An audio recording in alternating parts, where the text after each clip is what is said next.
Bismillahirrahmanirrahim. Assalamualaikum warahmatullahi wabarakatuh. Yang berusaha Puan Rolia binti Abu Hassan, Guru Besar SK Sungai Serdang.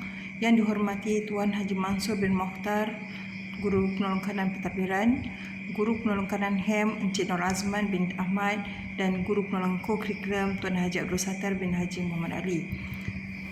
Alhamdulillah, syukur kehadrat ilahi, dengan limpah kurnianya kita dapat menjalankan program transisi ini walaupun kita masih dalam keadaan pandemik. Saya Cikgu Nur Syuhada binti Mahmud adalah merupakan Guru Penyelaras Nilam SK Sungai Serdang. Pada sesi ini saya ingin memperkenalkan apakah itu nilam. Nilam adalah singkatan daripada perkataan Nadi Ilmu Amalan Membaca. Program ini adalah merupakan program Kementerian Pelajaran Malaysia yang dilaksanakan di seluruh sekolah-sekolah di Malaysia ini, tidak kira sama ada sekolah kebangsaan ataupun sekolah menengah. Okey, program ini adalah bermatlamatkan untuk membina tabiat membaca di kalangan semua murid-murid sebagai satu galakan, satu proses untuk mendapatkan ilmu bagi mewujudkan sebuah masyarakat yang berilmu. Okey, apakah yang murid-murid perlu lakukan?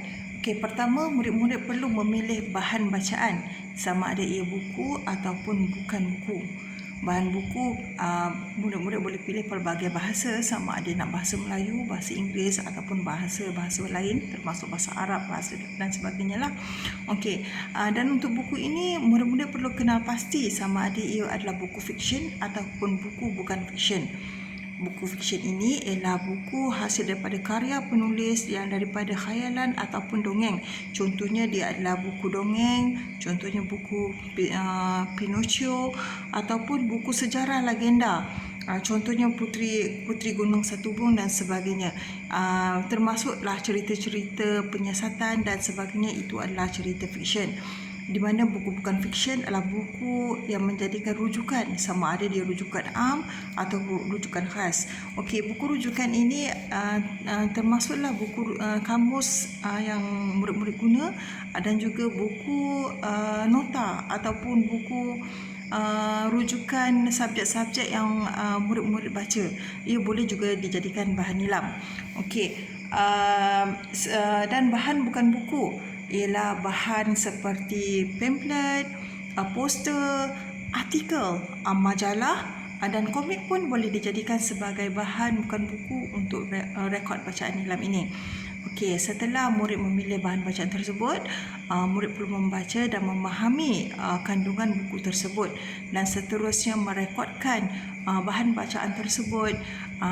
Dan sempena COVID-19 ni, perekodan tersebut adalah dijalankan secara online menerusi satu link yang akan diberikan mengikut kelas masing-masing.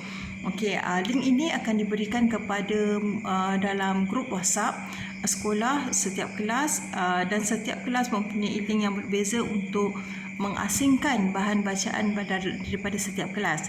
Okey.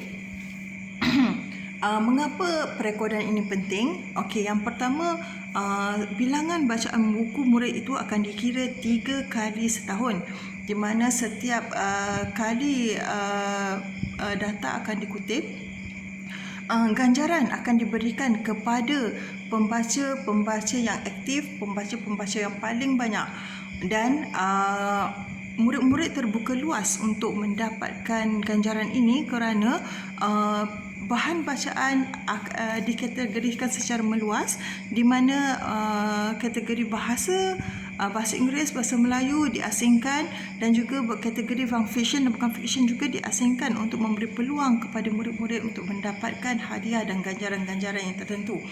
Selain daripada itu, tokoh nilam akan dipilih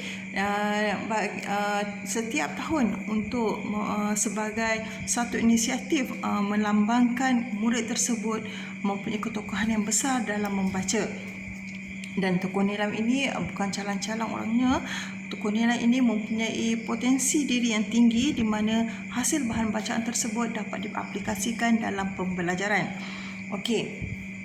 Dan satu yang amat penting dalam program Nilam ini, di mana data daripada bacaan murid-murid itu akan dikumpulkan daripada murid tahun 1 sehingga ke tahun 6 nanti, di mana data ini secara kolektif akan dimasukkan dalam PAJSK untuk membantu murid-murid tersebut mendapatkan tempat di sekolah menengah nanti, di mana kita tahu PAJSK merupakan satu item yang penting selain daripada UPSR dalam penilaian murid semasa tahun 6 nanti.